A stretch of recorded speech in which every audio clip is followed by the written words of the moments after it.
الحمد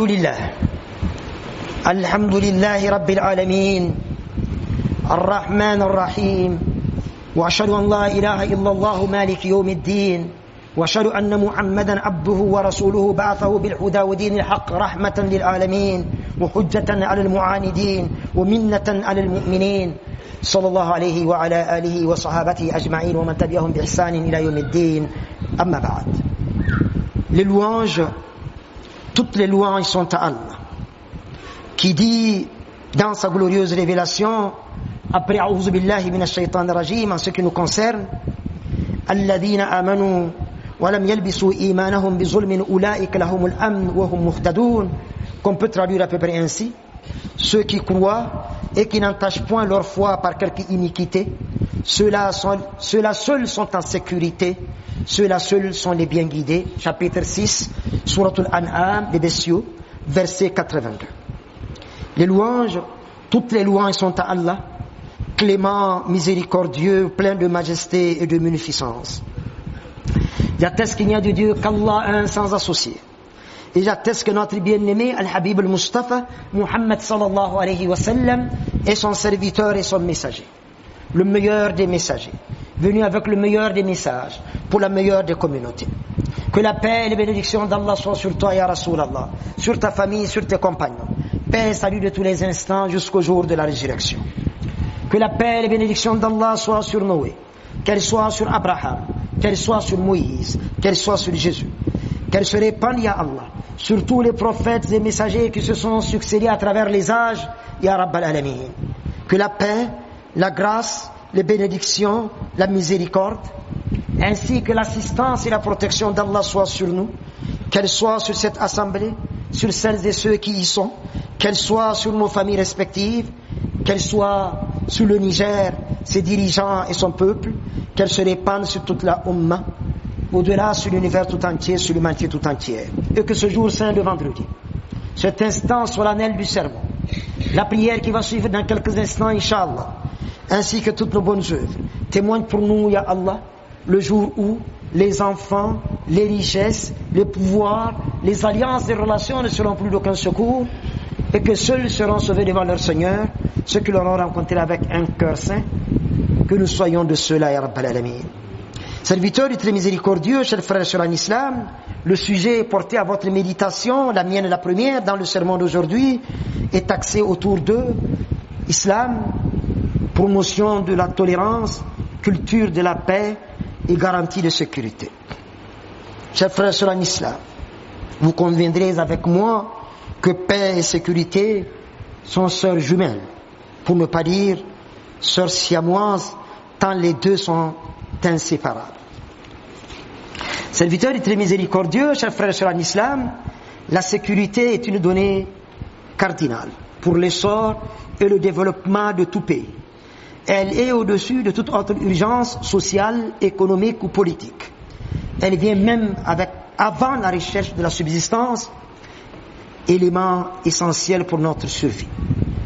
Regardez vous-même et constatez que lorsque, inspiré par Allah subhanahu wa ta'ala, le patriarche Abraham alayhi salam, Al-Khalil, l'intime d'Allah, que la paix soit sur lui, a prié pour la Mecque, Makkah al-Mukarrama, il a placé la sécurité avant les besoins alimentaires nécessaires au maintien de la vie. En ces termes, Rabbi ij'al hadha baladan aminan warzuq ahlahu min ath-thamarat. Seigneur, fais de cette cité un lieu inviolable, aminan, où règne paix et sécurité, et rends-la prospère pour ceux de ses habitants qui croient en toi au jour dernier. Chapitre 2, Suratul Baqarah, verset 126. Sans la sécurité, chers frères et sœurs en islam, pas de question de chercher à manger, de chercher à boire, de chercher à se vêtir, à se loger, à se soigner, à aller même à la mosquée, pire, à enterrer même nos morts. Sans la sécurité, rien ne peut être réalisé. Chers frères et sœurs en islam, la sécurité est une nécessité incontournable pour l'humanité. Comment y parvenir justement? Est-ce par la force, par la violence, par la peur qu'elle s'installe? Si c'est le cas, elle n'est jamais durable. Est-ce par la complaisance et la complicité avec les criminels et les prévaricateurs qu'elle s'obtient? Si c'est le cas, elle n'est de sécurité que de nom. Est-ce par l'usage de tous ces appareils hyper sophistiqués de surveillance, de traçage, de marquage, de traquage qu'on peut y parvenir, couplés de toutes ces armes de destruction massive? Sûrement pas. Est-ce en se barricadant derrière des tours supposées imprenables, entourées de gardes armés jusqu'aux dents, aux portes, aux fenêtres et sur les toits, qu'on peut s'estimer en sécurité? Pas véritablement. La paix et la sécurité, chers frères et sœurs en islam, sont à rechercher auprès du vigilant, du surveillant suprême, qui ne dort ni ne somnole, et cerne tout par son omniscience et son omnipotence. Chers frères et sœurs en islam, et qui nous propose justement, Allah subhanahu wa ta'ala, une protection absolue par le Coran, à travers la charia, dans le sens véritable du terme.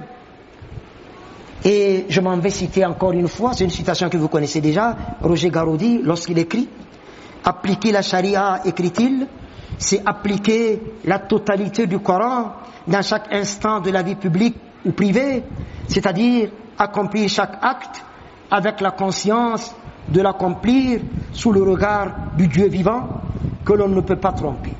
Qu'il s'agisse de transactions commerciales, de rapports privés ou d'actions politiques. Appliquer la charia, poursuit-il, ce n'est pas couper des mains, c'est, pour les individus comme pour les États, vivre 24 heures par jour dans la transparence de Dieu. Fin de citation. Grandeur et décadence de l'islam, page 133. Serviteur du très miséricordieux, vivre 24 heures par jour dans la transparence de Dieu implique que l'on accepte de vivre pour Dieu, en Dieu et par Dieu. Vivre 24 heures par jour dans la transparence d'Allah subhanahu wa ta'ala implique que l'on accepte que seul Dieu peut, seul Dieu sait, seul Dieu possède, rien, absolument rien, de l'infiniment petit à l'incommensurablement grand. Des événements ne peuvent survenir sans sa volonté. Rien ne vous atteindra, rien ne nous atteindra en dehors de ce que Dieu nous a déjà prescrit. Il est notre maître. Et c'est en Allah que les croyants doivent mettre leur confiance. Que nous soyons de ceux-là, ya Rabbal Alamin. À cela, à l'issue de la guerre de Uhud, 70 morts, 70 blessés du côté des musulmans, on est venu leur annoncer que, eh bien, les idolâtres, au lieu de rentrer à la Mecque, sont en train de revenir pour finir avec Médine et les musulmans. الذين قال لهم الناس إن الناس قد جمعوا لكم فاخشوهم فزادوهم إيمانا وقالوا حسبنا الله ونعم الوكيل. Eh bien, qu'est-ce qu'ils vont dire? Dieu seul nous suffit. N'est-il pas le meilleur des protecteurs? L'armée musulmane va sortir alors que beaucoup d'entre eux étaient blessés et venir attendre l'ennemi qui ne viendra finalement pas. Allah subhanahu wa ta'ala se fait l'écho. Vos adversaires réunissent leurs forces pour vous attaquer, soyez vigilants, ont vu leur foi décuplée et se sont présentés tous comme un seul homme autour du Messager d'Allah sallallahu alayhi wa sallam pour attendre l'ennemi. Et rien ne s'est passé justement. Chers frères et sœurs en islam, la paix véritable est celle des cœurs et des âmes. Et le Coran nous l'a offert 15 siècles plus tôt. وَاذْكُرُوا نِعْمَةَ اللَّهِ عَلَيْكُمْ إِذْ كُنْتُمْ أَعْدَاءً فَأَلَّفَ بَيْنَ قُلُوبِكُمْ فَأَصْبَحْتُمْ بِنِعْمَتِهِ إِخْوَانًا. Rappelez-vous les bienfaits de votre Seigneur, les bienfaits que Dieu vous a accordés, lorsque d'ennemis que vous étiez, il a rétabli l'union entre vos cœurs et a fait de vous des frères par un effet de sa grâce. Chapitre 3 du Coran, Sourate Ali Imran, verset 103. En fait, définissant le Coran, le docteur Abdullah Idraz a écrit ceci: faisant constamment appel à la raison, au bon sens, aux sentiments humains les plus généreux, le Coran s'adresse en effet à l'homme, avec grand H, en quelque partie du monde qu'il se trouve et à quelque origine qu'il appartienne. C'est un enseignement universel qui veut purifier les mœurs, éclairer et concilier les croyances, faire tomber les barrières raciales et les chauvinismes nationaux, remplacer la loi du plus fort par celle de la vérité et de la justice. Fin de citation. Serviteur du très glorieux, du très miséricordieux, chers frères sur en islam, la paix et la sécurité sont un don de l'auguste Seigneur, Allah subhanahu wa ta'ala, et une promesse du maître de l'univers, dont les promesses sont toujours vérité. وعد الله الذين آمنوا منكم وعملوا الصالحات ليستخلفنهم في الأرض كما استخلف الذين من قبلهم وليمكنن لهم دينهم الذي ارتدى لهم وليبدلنهم من بعد خوفهم أمنا ويعبدونني لا يشركون بي شيئا. Sourate An-Nur, verset 55. La traduction peut être la suivante: à ceux d'entre vous qui croient et font de bonnes œuvres, Allah a promis de faire d'eux des vicaires sur terre, comme il avait fait de ceux qui les ont précédés, d'affermir le culte qui lui a plu, de leur faire professer et de transformer leur crainte en sécurité. Min ba'di khawfihim amna, de transformer leur crainte en sécurité. Chapitre 24, Sourate An-Nur, verset 55. Serviteur du très glorieux, du très miséricordieux, chers frères sur l'islam, il est à retenir au nombre des facteurs concourant à la consolidation de la paix et de la sécurité en islam, le fait de s'acquitter de la prière, de donner les zakats, de rester dans l'effort d'appel à Allah subhanahu wa ta'ala pour la promotion de la paix et de la sécurité, comme en témoigne ce verset: وَلَيَنْصُرَنَّ اللَّهُ مَنْ يَنْصُرُهُ إِنَّ اللَّهَ لَقَوِيٌّ عَزِيزٌ الذين إن مكناهم في الأرض أقاموا الصلاة وآتوا الزكاة وأمروا بالمعروف ونهوا عن المنكر ولله عاقبة الأمور. Dieu assistera, Allah assistera très certainement ceux qui aident au triomphe de sa cause, car la force et la puissance d'Allah n'ont point de limite. Allah prêtera assistance à ceux qui, une fois leur position consolidée, accompliront la salat, s'acquitteront de la zakat, ordonneront le bien et dénonceront le mal. En définitive, c'est à Allah qu'appartient l'issue de toutes choses. Chapitre 22, Sourate Al-Hajj, le pèlerinage, versets 41 et 42. Au nombre des facteurs, chers frères sur l'islam, de consolidation de la paix et de la sécurité en islam, l'obéissance aux détenteurs de commandements, aussi longtemps qu'ils ne nous demandent pas de désobéir à Allah subhanahu wa ta'ala. Ya ayyuhalladhina amanu, ati'u Allah wa ati'u ar-rasula wa ulil amri minkum. Ô croyants, si nous sommes croyants, nous sommes concernés. Le Coran nous interpelle: obéissez à Allah, obéissez aux prophètes et à ceux d'entre vous qui détiennent le pouvoir. Aussi longtemps que ceux qui détiennent le pouvoir ne nous demandent pas de désobéir à Allah subhanahu wa ta'ala, car il n'y a pas de désobéissance à une créature dans la désobéissance au Créateur. L'obéissance due au détenteur de commandement équivaut à l'obéissance due à Allah et à son messager. Tant que, je le rappelle, et le rappel est profitable, ces derniers ne nous demandent pas de désobéir à Allah et à son messager. Chers frères sur l'islam, autant l'islam ordonne aux gouvernés d'obéir aux gouvernants pour préserver la paix et la sécurité, autant il commande à ces derniers d'être au cœur des préoccupations de leurs administrés, d'être bienveillants à leur égard. Le conseil suivant, d'être à leur écoute, le conseil suivant est donné au messager d'Allah sallallahu alayhi wa sallam, président de la République de l'islam, par le maître de l'univers. Des conseils et des commandements. فَبِمَا رَحْمَةٍ مِّنَ اللَّهِ لِنْتَ لَهُمْ وَلَوْ كُنْتَ فَظًّا غَلِيظَ الْقَلْبِ لَانفَضُّوا مِنْ حَوْلِكَ فاعف عنهم واستغفر لهم وشاورهم في الأمر فإذا عزمت فتوكل على الله إن الله يحب المتوكلين. La traduction peut être la suivante: c'est par un effet de la grâce d'Allah que tu es si conciliant envers les hommes, car si tu te montrais brutal, dur de cœur, ils se seraient tous détournés de toi. Ya subhanallah. Si tu te montrais brutal, dur de cœur, ils se seraient tous détournés de toi. Le verset continue: sois donc bienveillant à leur égard. Fa'afu anhum, tes administrés, ceux qui sont sous ton autorité. Sois donc bienveillant à leur égard. Fa'afu anhum wastaghfir lahum, implore le pardon d'Allah en leur faveur. Wa shawirhum fil amr, la consultation, c'est une injonction divine en termes de bonne gouvernance. Wa shawirhum fil amr, consulte-les quand il s'agit de prendre une décision. Mais une fois la décision prise, place ta confiance en Allah, car Allah aime ceux qui mettent en lui leur confiance, que nous soyons de ceux-là, Ya Rabbal Alamin. C'est au chapitre 3, Surat Ali Imran, verset 159.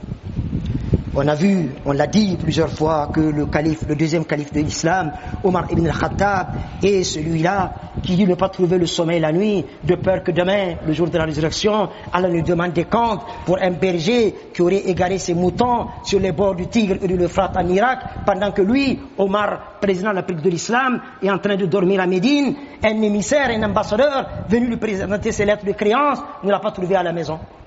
On l'a cherché ici et là, on l'a trouvé en train de dormir. Quand Médine dort, il reste éveillé. Médine est rassasié, lui a faim. On le trouve couché sous un arbre, sans garde du corps, sans rien. Alors cet émissaire dira, émerveillé, Ya Amir al-Mu'minin, ô émir des croyants, tu as gouverné en toute équité, tu peux dormir en toute sécurité.